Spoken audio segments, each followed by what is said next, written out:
Shalom, selamat pagi,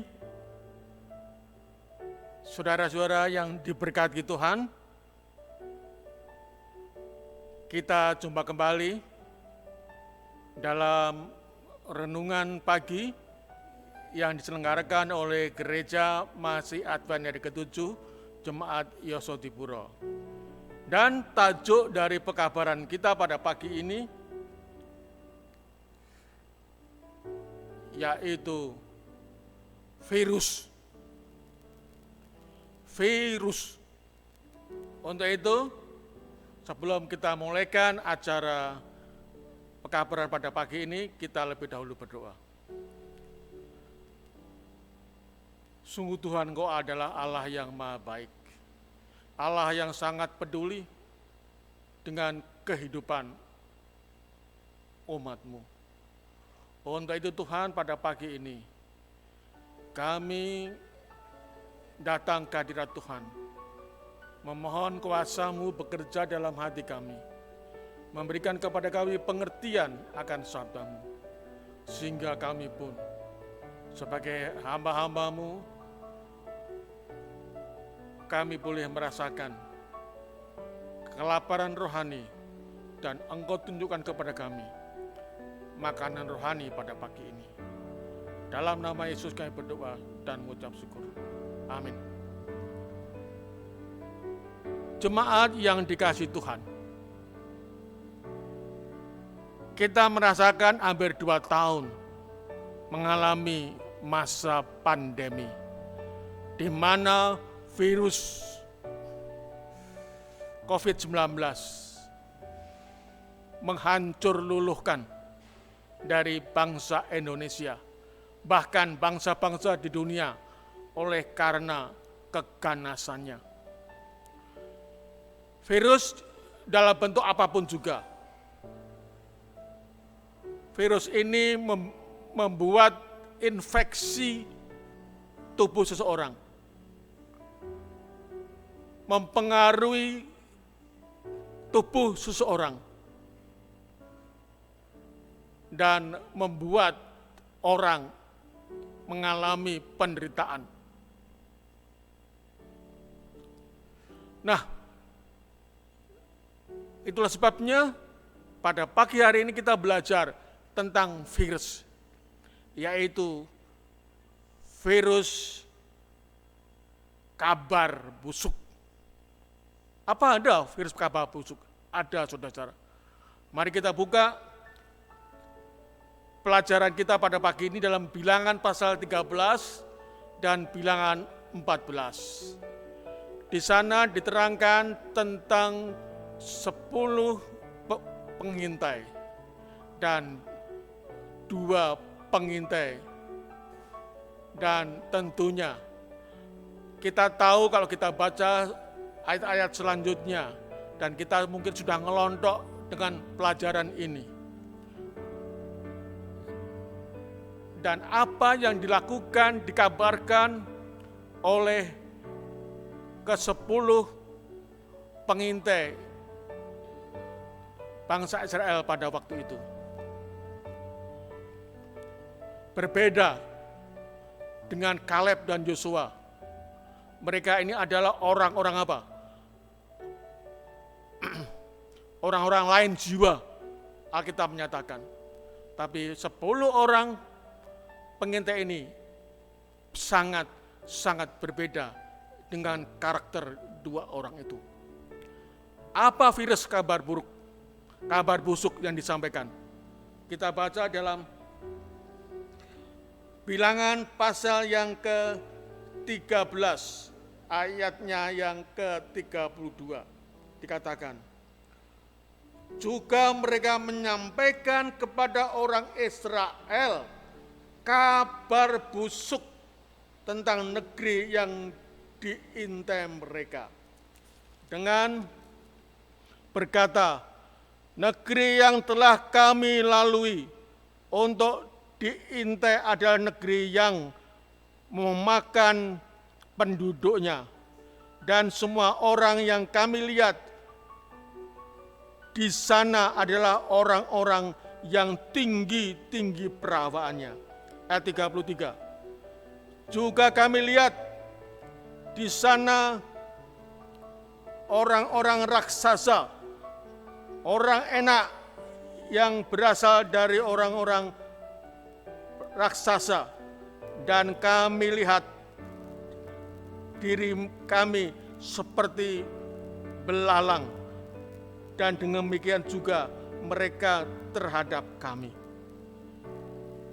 Saudara-saudara yang dikasihi Tuhan, inilah kabar busuk virus yang disebarkan oleh 10 orang 10 orang pengintai bangsa Israel. Mereka seperti halnya virus ini menular satu dengan yang lain, berkembang, dan akhirnya hampir seluruh bangsa Israel percaya kepada kabar busuk itu. Hampir seluruh bangsa Israel terkena virus kabar busuk ini. Dan akibat dari mereka percaya kepada kabar busuk ini, mereka tidak diperbolehkan untuk masuk Kanaan kecuali 2 orang yang lain jiwa, yaitu Kaleb dan Joshua. Bukan itu saja, saudara-saudara. Akibat dari mereka mendapatkan virus kabar busuk ini, mereka pun mengadakan pemberontakan. Bahkan Alkitab menyatakan 10 kali pemberontakan dari bangsa Israel kepada Tuhan. Luar biasa, saudara. Kemudian juga mereka berusaha untuk mengganti pimpinan. Musa akan diganti oleh pemimpin mereka untuk kembali ke Mesir.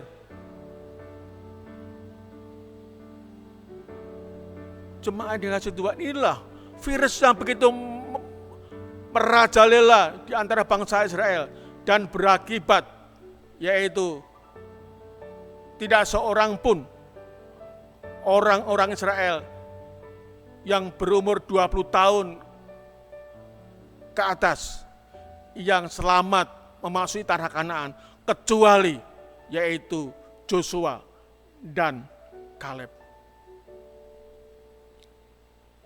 Sungguh suatu tragedi yang luar biasa. Bagaimana sikap dari orang-orang Israel ini terhadap penyertaan dan tuntunan Tuhan dalam kehidupan mereka. Mereka memberontak, mereka akan mengganti pimpinan hanya karena percaya dengan virus kabar busuk yang sudah menyebar di antara bangsa Israel. Jemaat yang dikasihi Tuhan, bagaimana dengan kehidupan kita sebagai pengikut-pengikut Kristus?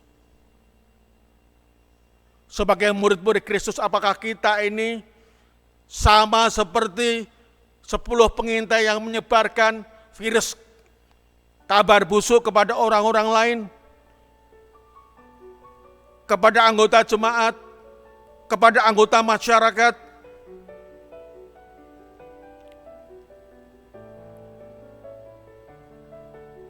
Biarlah dalam langkah-langkah kehidupan kita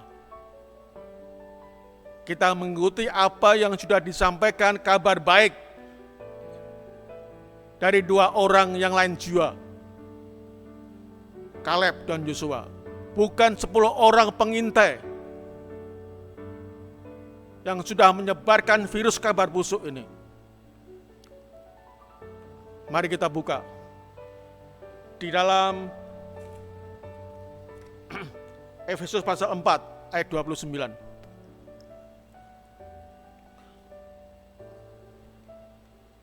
Efesus pasal 4 ayat 29 dikatakan demikian. Janganlah ada perkataan kotor keluar dari mulutmu, tetapi pakailah perkataan yang baik untuk membangun di mana perlu, supaya mereka yang mendengarnya beroleh kasih karunia. Luar biasa saudara-saudara. Apa yang disampaikan pekabaran dari Rasul Paulus kepada orang di Efesus ini, yaitu agar kita janganlah mengeluarkan perkataan kotor. Kemudian pakailah perkataan yang membangun, yang baik, supaya orang yang mendengarnya beroleh kasih karunia. Luar biasa saudara-saudara yang kasih dalam Tuhan. Apakah kita akan menyampaikan kabar busuk, ataukah kita akan menyampaikan kabar baik? Dan jemaat organisasi Advent sudah mempunyai program I will go. Artinya bahwa kita menyampaikan kabar baik, bukan kabar busuk. Biar pada pagi ini sudah dikasih dalam Tuhan, bukan kabar busuk, virus yang menyebar di jemaat ataupun di masyarakat, namun adalah kabar baik tentang iman, tentang kasih Tuhan dalam kehidupan kita sebagai umat-umat Tuhan, sehingga orang akan tahu siapa Kristus itu, siapa Yesus itu. Dan tentunya pekabaran I will go ini pun boleh mendapatkan respons positif dalam kehidupan orang-orang lain. Demikian pekabaran kita pada pagi ini, dan selamat pagi. Terima kasih atas perhatian Anda, dan Tuhan memberkati. Amin.